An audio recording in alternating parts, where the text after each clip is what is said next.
At any given moment, there is an orthodoxy, a body of ideas which it is assumed that all right-thinking people will accept without question. It is not exactly forbidden to say this, that or the other, but it is not done to say it, just as in mid-Victorian times it was not done to mention trousers in the presence of a lady. We are an animal of habit. We live, fight, we bleed and ultimately die for our habits, and those very habits shape the world around us and dictate how we might lead our lives. Before long, it soon becomes difficult to shift our behaviour from anything that we are not familiar with.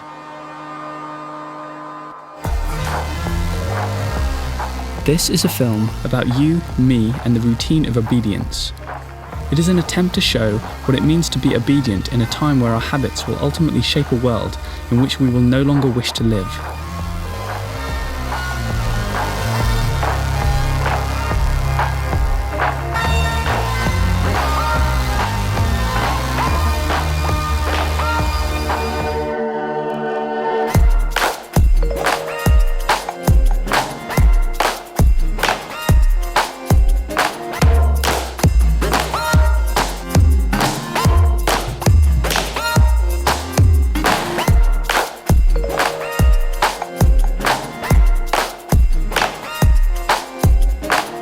The world as it is today is a place where companies have replaced countries. It is no longer the governments of countries that decide how things run and how people live. Instead, prime ministers have been replaced by directors, presidents with CEOs, parliaments with board members, and civil servants with business strategists. Dominant shareholders drive policies, not constituents.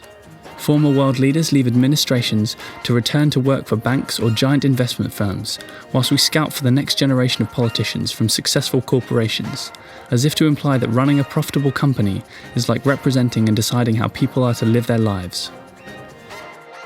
It was not long ago that we saw big businessmen as people to be wary of, but somehow we have invited them to lead our countries.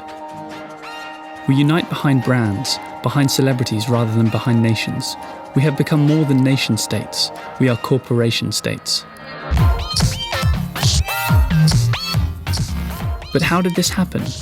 At what point did business replace government? Unregulated capitalism had proved itself to be deeply flawed in the Great Depression. So why is it everywhere today?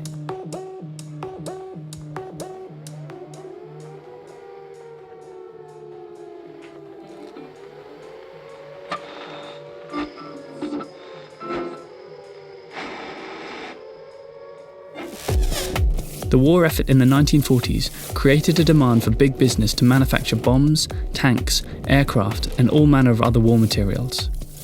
Many companies adjusted their assembly lines to suit the needs of war. It was highly profitable.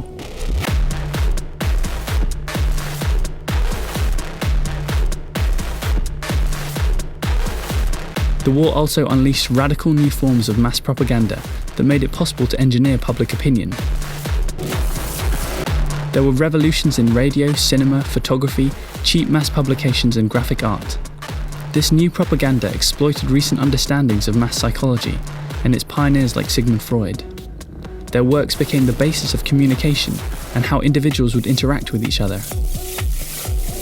War propaganda was churned out to rally people against a cause, to unite a country and get citizens behind the war effort.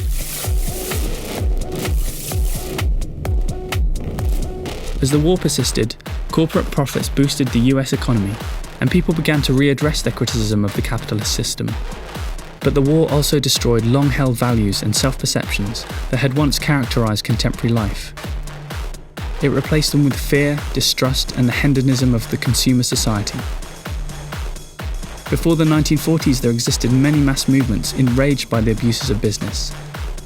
But this new propaganda drove any and all competing ideas and values underground. It vilified all who did not speak in the language of business and state. War propaganda not only bolstered support of the war, but also discredited dissidents and reformers as traitors. This rise of mass propaganda effectively killed populism. It began the death of the traditionally liberal forces that could offer a resistance to the capitalist machine.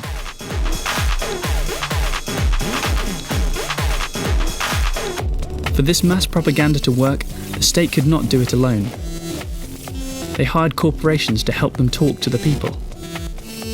the origins of all modern advertisement, all mass communications, has its foundations in war. And as the Second World War drew to a close, big business, anxious to maintain their high wartime profits, eagerly looked on to where the next conflict might emerge.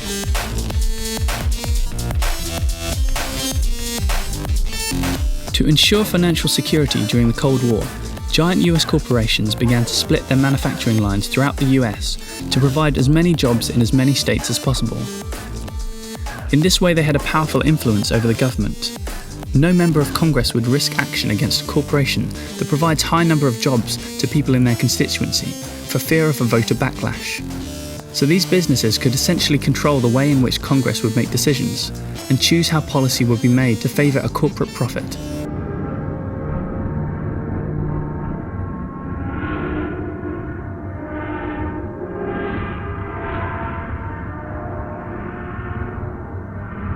This was a huge advance in the privatisation of the US government, and from here on priorities were increasingly made according to what was good for corporations rather than what was good for the people.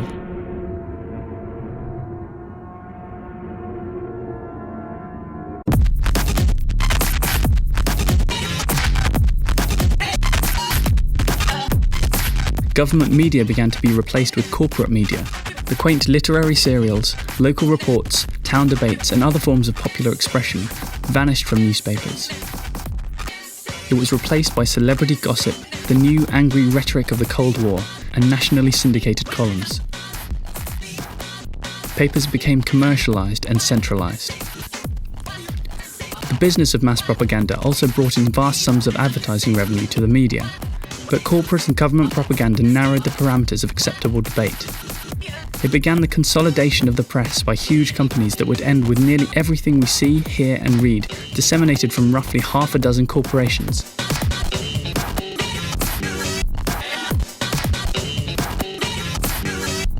And for all of Rupert Murdoch's talk of ending the reign of the elites, he presided over the rise of media monopolization. It turned the news into the elite's echo chamber.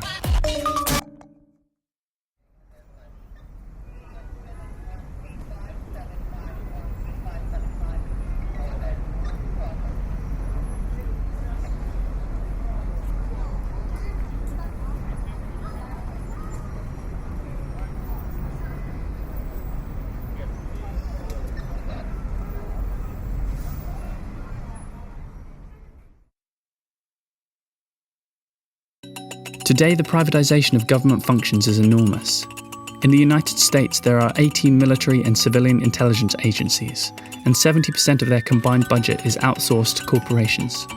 The Pentagon has privatized 69% of its workforce. The Afghanistan war effort is almost wholly privatized. Businesses now run wars and play more part in international conflicts than any state does. Corporations have 35,000 lobbyists in Washington and thousands more in state capitals that dole out corporate money to shape and write legislation. They use committees to solicit employees and shareholders for huge donations in order to fund business-friendly politicians. It is now a global practice, from the Politburo of China to the British Parliament. Labour leaders make lavish salaries and are considered junior partners within corporate capitalism, as long as they do not speak in the language of class struggle. Politicians, like generals, are loyal to the demands of the corporate state in power. They retire to become millionaires as lobbyists or company managers. Artists who use their talents to foster the myths and illusions that bombard our society live comfortably in the Hollywood Hills. Journalists who prize access to the powerful more than they prize the truth report lies and propaganda to propel us into wars around the world. Education has experienced a similar corporate takeover. Suffering from cuts in government funding, these institutions have transformed themselves into vocational schools. They have become breeding grounds for system managers trained to serve the corporate state. Many of these universities have swelled the budgets of their departments with millions in corporate money. University deans, paid enormous salaries as if they were heads of investment banks, are judged almost solely on their ability to raise money. The arts, just as hungry as the media for corporate money and sponsorship, refuse to address the social and economic disparities that create suffering for tens of millions of citizens. Commercial artists peddle mythical narratives once propagated by corporations, self-help gurus, Oprah Winfrey and the Christian right, that if we dig deep enough within ourselves, focus on happiness, find our inner strength or believe in miracles, we can have everything we desire. We inhabit a system of inverted totalitarianism, the political coming of age of corporate power and the political demobilization of the citizen. Inverted totalitarianism differs from classical forms of totalitarianism, which revolve around a demagogue or charismatic leader. It finds its expression in the anonymity of the corporate state. The corporate forces behind inverted totalitarianism do not replace decaying structures with new revolutionary ones. They do not import new symbols or iconography as classic totalitarianism movements do. They do not offer a radical alternative. Corporate power claims to honour electoral politics, freedom and constitutions, but these corporate forces corrupt and manipulate power as to make democracy impossible.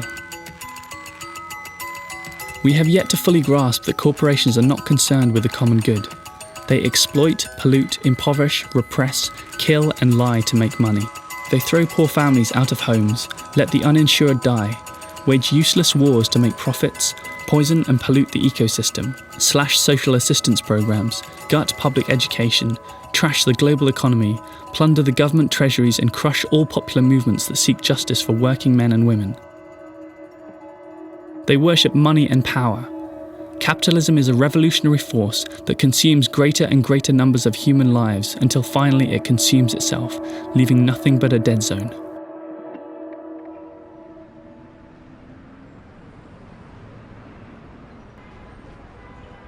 Corporations have seized power from the hands of the citizens, that the constitutions and all guarantees of personal liberty have become irrelevant, and that the phrase consent of the governed is meaningless. We experience nothing more than hollow acts of political theatre, all happening under the guise that democratic debate continue to exist, when in fact they do not. This is the world as it is. It is global and it is what we obey.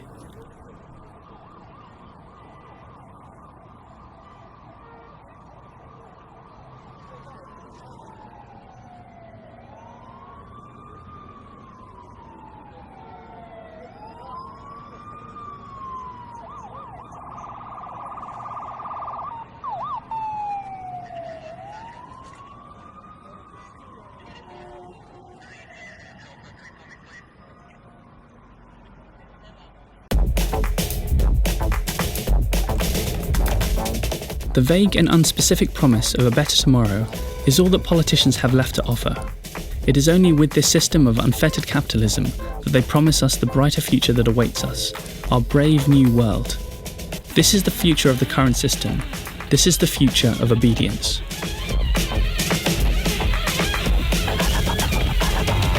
In the coming years, corporate power will continue to pollute and poison the ecosystem and propel us into a world where there will be only masters and serfs. There will be no check to a system of governance designed to enrich a tiny elite and plunder an entire planet. Liberals, socialists, trade unionists, independent journalists and intellectuals, many of whom had once important voices in our society, will be banished and muzzled by corporate control through academia, culture, the media and government. It will create a power vacuum filled by speculators, war profiteers, gangsters and killers.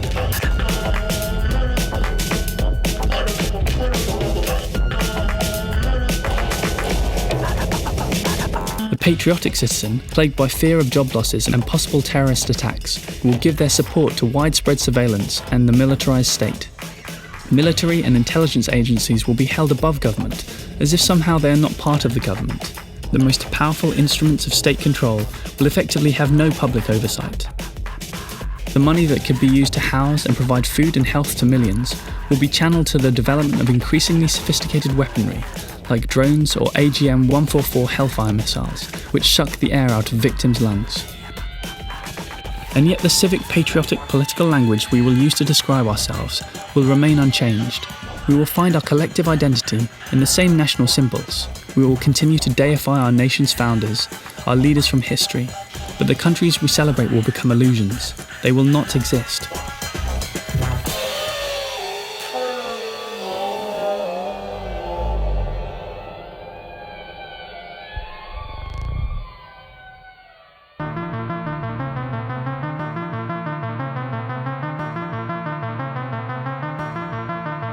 At first, people will indulge in the habit of intellectual avoidance. You will not want to appear to be political. You will be afraid of seeming controversial. You will want to keep a reputation for being balanced, objective and moderate. Your hope is to be asked back, to consult, to be on a board or prestigious committee, and so to remain within the responsible mainstream. You will be employed. The mass propaganda used by the power elite will employ the talents of many people, and the work of justifying corporate power will continue to be carried out by an educated elite drawn from liberal thinkers. It is these people who will continue to create the jingles, advertising, brands and mass-produced entertainment that keeps us trapped in a cultural and political illusion. The corporate salaries that these individuals earn will sap their moral and intellectual independence. It is one of the ironies of corporate control that the corporate state needs the abilities of intellectuals to maintain power. Yet outside of this role, it will continue its refusal to permit intellectuals to think or function independently. Hollywood, the news industry and television will increasingly become instruments of inverted totalitarianism. They will saturate the airwaves with manufactured controversy, whether it is a political sex scandal, or the dispute between talk show hosts, or the extramarital affairs of celebrities. We will confuse knowledge with our potted responses to these non-events. Those who continue to resist will become members of the underclass. As long as they collaborate with the power elite and merge with the instruments of corporate oppression, there will be a few positions of comfort and privilege. But all those who seek to work as artists, journalists, professors, labour organisers, dissident politicians or clergy will increasingly struggle without adequate health insurance or reliable incomes.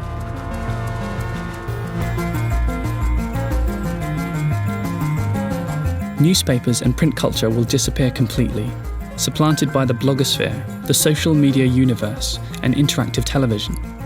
Ironically, we will watch an increasingly number of so-called reality shows, but reality will leave our culture. It will be ceded for a culture of emotionally driven narratives, where facts and opinions are interchangeable. A fantasy reality, where meaning is distorted, when words or sentences arrive in only bite-sized forms and are taken out of context, alongside emotionally charged images. Words and images will dismember reality, and it will leave dissidents speaking in a language that will often be unintelligible to the wider society. As we shift from print to image, the old artifacts grounded in print will become as obtuse and unintelligible as hieroglyphics. News images will offer us an endless whirlwind of emotion, and at the same time create a historical amnesia. We will forget how we got here.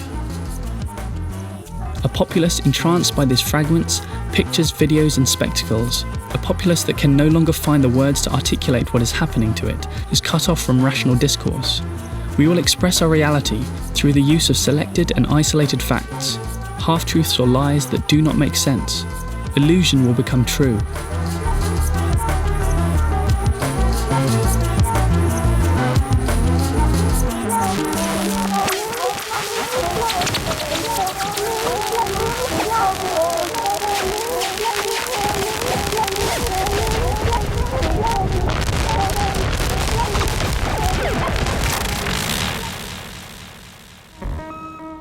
The great promise of the internet to open up dialogue, break down cultural barriers, promote democracy and unleash innovation and creativity is just a utopian dream. It will instead accelerate our division into antagonistic clans, where we are sucked into virtual tribal groups that chant the same slogans and hate the same enemies. Internet trolls will become digital crowd mobs. The web, like cable news outlets, will form anonymous crowds to vent collective rage, intolerance and bigotry. Utopian promoters of the internet will insist that the hive mind, a vast virtual collective, will propel us towards a brave new world, but this simply is not true. The internet is populated by the crowd and not the hive, and the crowd can turn into a mob all too easily.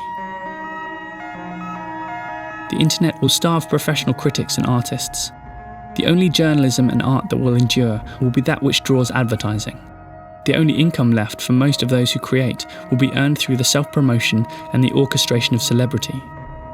Writers, musicians, artists, journalists and filmmakers must transform themselves into celebrities to earn money or vanish from the public consciousness. Cultural and artistic expression will be replaced by the tawdry, banal and often idiotic distractions that draw huge numbers of views on YouTube. the internet will complete the final assault on the arts and intellectual inquiry. Any work that cannot gain corporate sponsorship or attract advertising revenue will be ignored. And funding a civilization through advertising is like trying to get nutrition by connecting a tube from one's anus to one's mouth.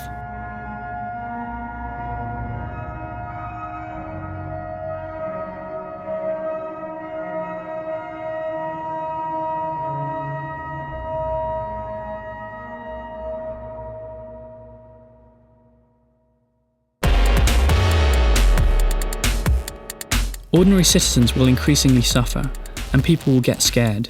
They will want to live their lives, raise their children and be happy, but this will not be possible. Standards of living will go down and unemployment will skyrocket. It will lead to random shootings and suicides. Acts of domestic terrorism will become commonplace, and the state will erode yet more civil liberties to control mass protests. Many will retreat into the dead talk of policy and analysis. Or worse, the far right, the BNP, the EDL, the Tea Party protesters, the myopic supporters of Sarah Palin, the veterans signing up for Oath Keepers, and the myriad groups of armed patriots will bring into their ranks legions of dispossessed workers, angry libertarians, and many others who until now were never politically active. The attraction of the right wing and the war makers will be that they appear to have the courage of their convictions. And it will not be right-wing parties that gain support, but far right-wingers who will sweep the polls.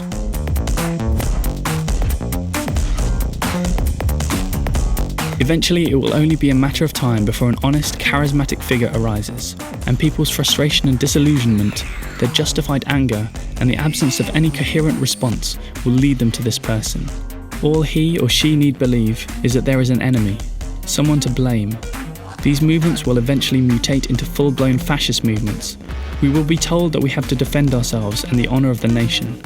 Military force will be exalted and people will be beaten up. They will begin to advocate violence.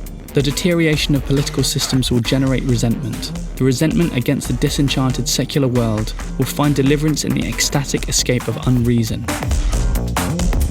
Societies that do not reincorporate the unemployed and the poor into the economy, giving them jobs and relief from crippling debt, become subject to the hysterical mass quest for ecstatic deliverance in the absurd. The emerging racism and violence that roams about the edges of society will leap into a full-blown inferno. The hatred of radical Islam will transform itself into hatred for Muslims. The hatred for undocumented workers in states such as Arizona will soon become hatred for Mexicans and Central Americans. The hatred by those defined as American patriots, a largely white mass movement, will become a hatred for African Americans. The hatred for liberals will morph into the hatred for all democratic institutions, from universities and government agencies to cultural institutions and the liberal media. They will see themselves and the values they support swept aside. Due to the lack of any articulated alternative, in a time of financial and environmental collapse, the way is cleared for military values of hypermasculinity, blind obedience and violence. This cruelty runs like an electric current through reality television and trash talk programs, where contestants endure pain and humiliation while they betray and manipulate those around them in a ruthless world of competition. These are the values championed by an increasingly militarized society and the manipulation and dishonesty in the financial sector. Friendship, trust, solidarity, honesty, and compassion are banished for the unadulterated world of competition. It is the militarization of the everyday. Economic and ecological collapse will hurt everyone, except of course the corporate elite, who will seek only financial gain amongst the collapse. As a result, human misery will be compounded. Indeed, it will be viewed as a source of profit. Corporations will continue in their attempt to buy and control the world's supply of clean water, and seed prices controlled by corporate seed companies will skyrocket. All essential elements for existence will offer corporations the potential for profit.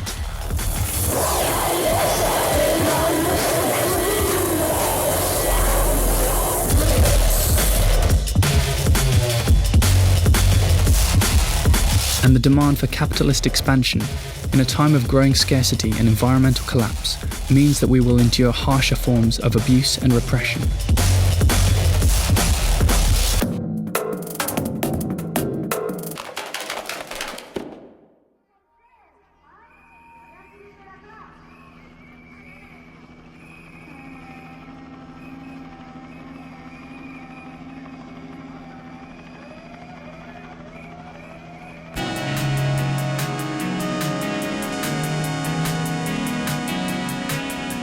Eventually we will try to bring the system to its knees.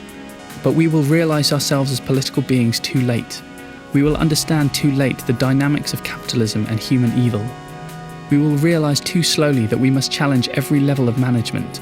We will call for sweeping social transformations, and for this we will be destroyed.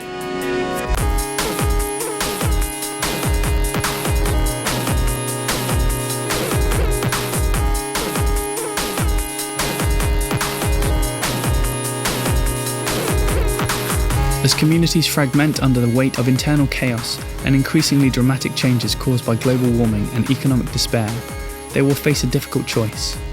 We can openly resist or retreat into a pure survivalist mode, a form of primitive tribalism. But this retreat will leave participants as morally and spiritually bankrupt as the corporate forces arrayed against them.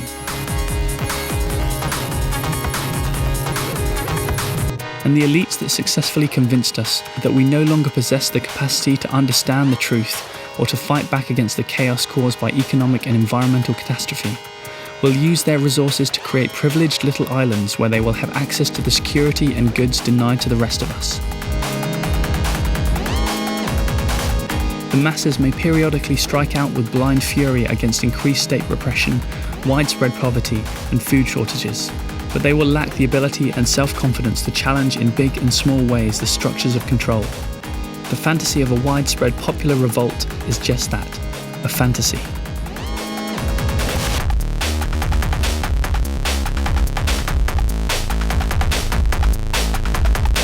Many will also naively believe that it can be countered with physical resistance and violence. But violence has inherent problems. Those who prove themselves most adept at defending societies under siege come from the criminal class. Violence is a drug.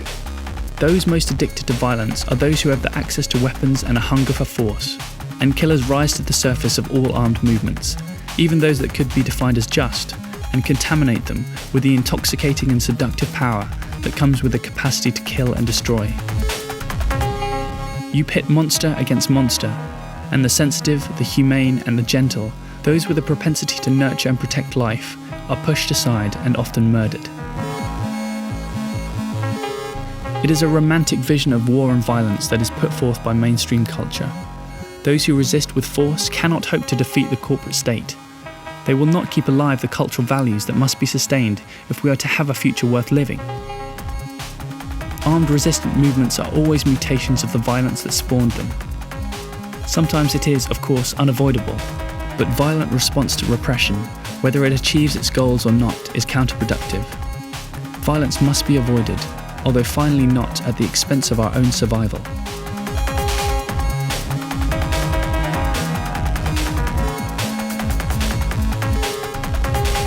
Perhaps we'll continue to believe in change and real democracy. Yet democracy, a system to challenge the status quo, has been corrupted to serve the status quo. We will be left with nowhere to turn and instead choose inaction. The idea that we can always make more money, meet new quotas, consume more products and advance our careers, this idea that human and personal progress is somehow inevitable, leads to political passivity. Our passivity is due in part to our inability to confront the awful fact of extinction, either our own inevitable mortality or that of the human species. The emotional cost of confronting death is painful, and we prefer illusion.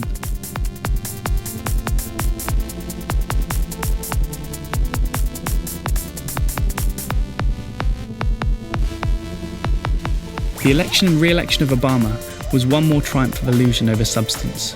It was skillful manipulation and betrayal of the public by the corporate power elite. We mistook style and ethnicity for progressive politics and genuine change. The goal of a branded Obama, as with all brands, was to make passive consumers mistake a brand for an experience. And this is why Obama was named Advertising Age's Marketeer of the Year for 2008.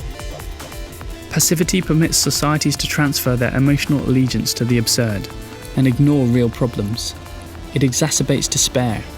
It keeps us in a state of mass self-delusion. Once we are drawn into this form of magical thinking, the structure and goals of the corporate state are not questioned.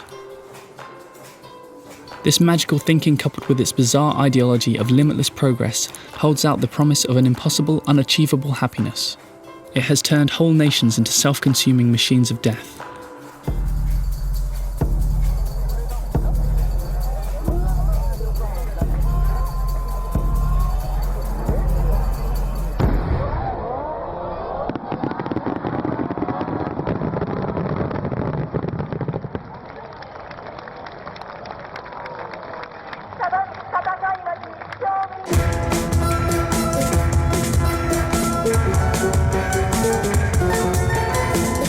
Once credit dries up for the average citizen, once massive joblessness creates a permanent and enraged underclass, once the cheap manufactured goods that are the opiates of our commodity culture vanish, we will evolve into a system that closely resembles classical totalitarianism.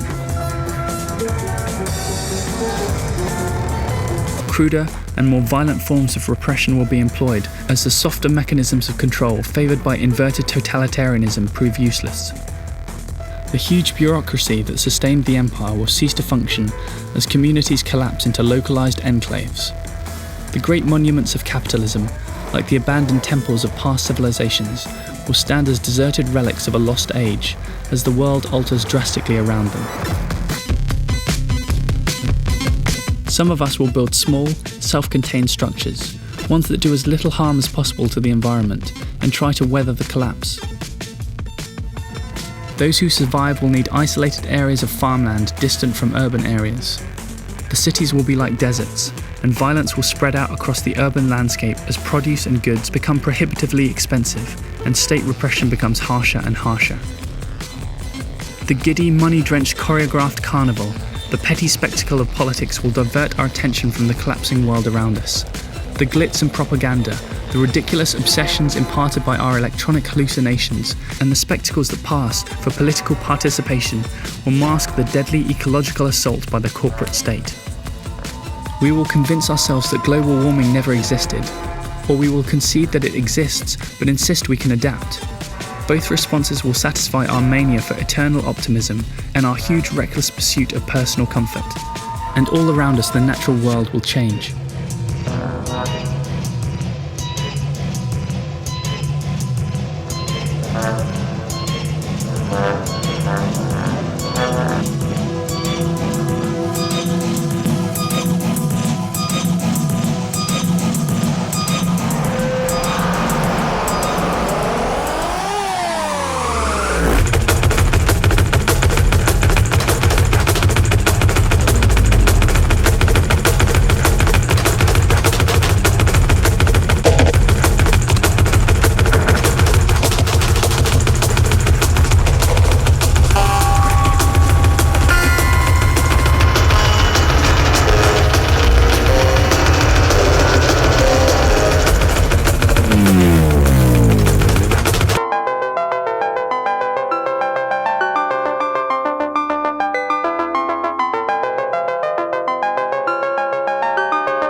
High in the Arctic, the summer sea ice will disappear.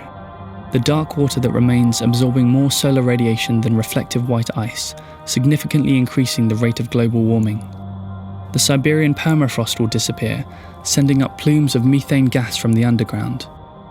The Greenland ice sheet and the Himalayan Tibetan glaciers will melt. All remaining nations and corporations will make a rush for the polar regions. Huge fishing trawlers will rip up the seafloor and kill corals, bryozoans, tube worms, and other species that nurture new schools of fish. They will leave behind barren underwater wastelands of mud and debris. Forests will be cut down incessantly for fuel and commodity. Water will become contaminated. Air will become saturated with carbon emissions. Soil will be depleted. Acidity levels in the oceans will skyrocket. Atmospheric temperatures will soar. We will push the other animals we share this planet with towards extinction. The Earth will become ecologically impoverished. And someone, somewhere, will make obscene sums of money from it. Corporations, indifferent to what is sacred, will see the death of the planet as just another investment opportunity. They will scurry to mine the exposed polar waters for the last vestiges of oil, gas, minerals, and fish. And these very corporations will dictate our relationship to the ecosystem on which we depend for life, ruling out all chance of survival. The final phase of 5,000 years of settled human activity ends with collective insanity.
One of the only coherent philosophical positions is revolt. It is a constant confrontation between man and his obscurity. It is not aspiration, for it is devoid of hope. We cannot influence fate. We will all die and our individual beings will be obliterated. But we have a choice in how we live. A living man can be enslaved and reduced to the historic condition of an object. But if he dies in refusing to be enslaved, he reaffirms the existence of another kind of human nature. The corporate elite does not argue that the current system is just or good because it cannot, but it has convinced the majority of citizens that there is no alternative. But we are not slaves. We have a choice. We have the moral capacity to refuse to be either a victim or an executioner. We have the moral capacity to say no, to refuse to cooperate. Any boycott or demonstration, any occupation or sit-in, any strike, any act of obstruction or sabotage, any refusal to pay taxes, any fast, any popular movement, and any act of civil disobedience ignites the soul of the rebel and exposes the dead hand of authority.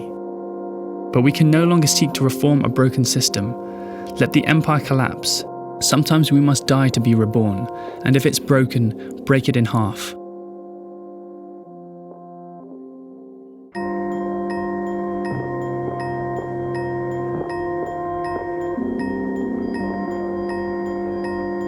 We can march in Copenhagen, we can join the International Day of Climate Action and its worldwide climate protests. We can compost in our backyards and hang our laundry out to dry. We can write letters to our elected officials. We can vote for Obama and chant, "Yes, we can." But the corporate power elite is no longer concerned with our aspirations. Real changes for society do not and cannot start at the top where the power elites reside. Those who hold power will not act with the urgency required to protect human life and the ecosystem.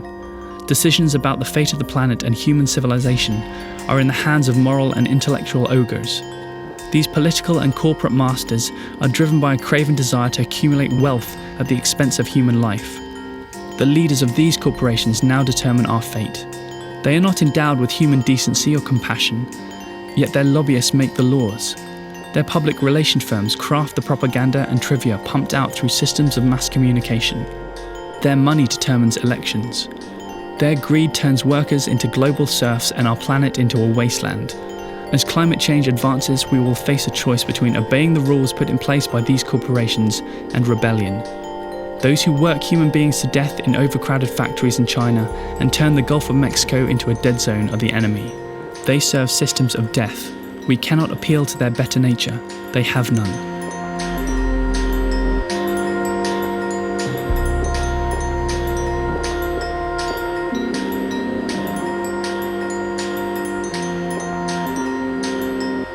We will either defy the corporate elite, which will mean civil disobedience, a rejection of traditional politics for a new radicalism, and the systematic breaking of laws, or see ourselves consumed. The future, if we obey, will be wrested from us. Acts of resistance are moral acts. They take place because people of conscience understand the moral rather than the practical imperative of rebellion. They should be carried out not because they are effective, but because they are right. Those who begin these acts are always a few, but no act of resistance is useless, whether it is refusing to pay taxes, fighting for a Tobin tax, revoking a corporate charter, holding global internet votes, or using Twitter to catalyse a chain reaction of refusal against the capitalist machine. The internet has been the latest technological instrument of control, but technology is morally neutral. It serves the interests of those who control it, and those who control it today are destroying journalism, culture and art, while they herd the population into clans that fuel isolation, self-delusion, intolerance and hatred. We must trust that resistance is worthwhile. The media, the arts, scholarship and political and social movements must become conduits for unvarnished moral outrage and passion. We must defy systems and even laws that permit corporations to strangle our culture, but they will hate us for it. All who speak in a moral voice, one tied to facts rather than illusions, will become freaks.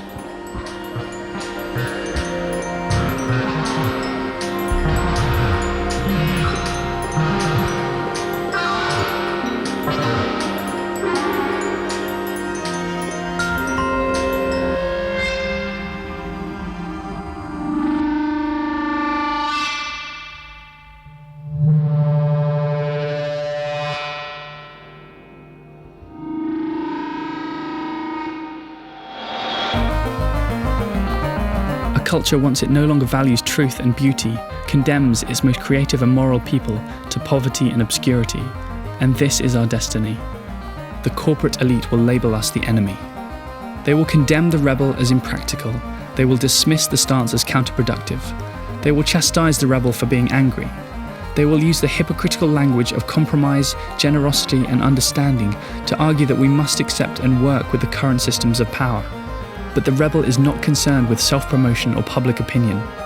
The rebel knows that, as Augustine wrote, hope has two beautiful daughters, anger and courage. Anger at the way things are and the courage to change them.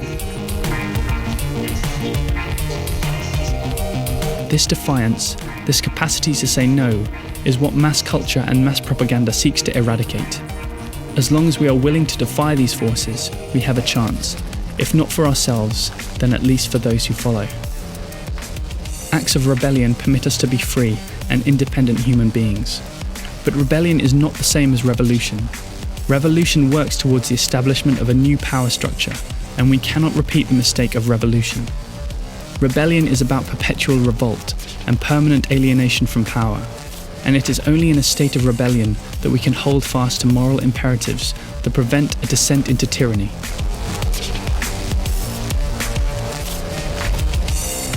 There's a time when the operation of the machine becomes so odious, makes you so sick at heart that you can't take part. You can't even passively take part. And you've got to put your bodies upon the gears and upon the wheels, upon the levers, upon all the apparatus, and you've got to make it stop. And you've got to indicate to the people who run it, to the people who own it, that unless you're free, the machine will be prevented from working at all.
Hope is a word that is applicable only to those who grasp reality, however bleak, and do something meaningful to fight back, which does not include the farce of elections and the involvement in mainstream political parties.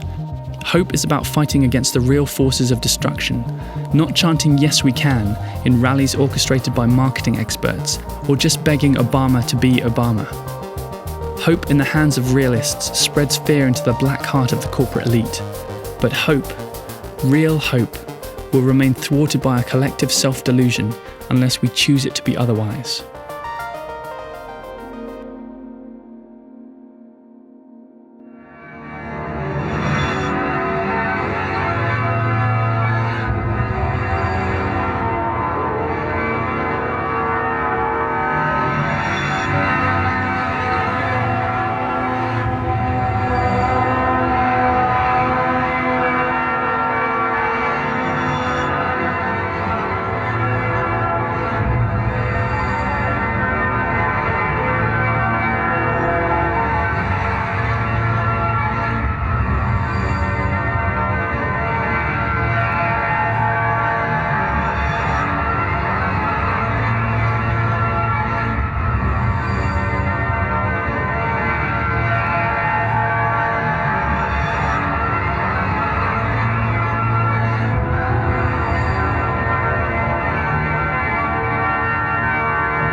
We will either obey or rebel.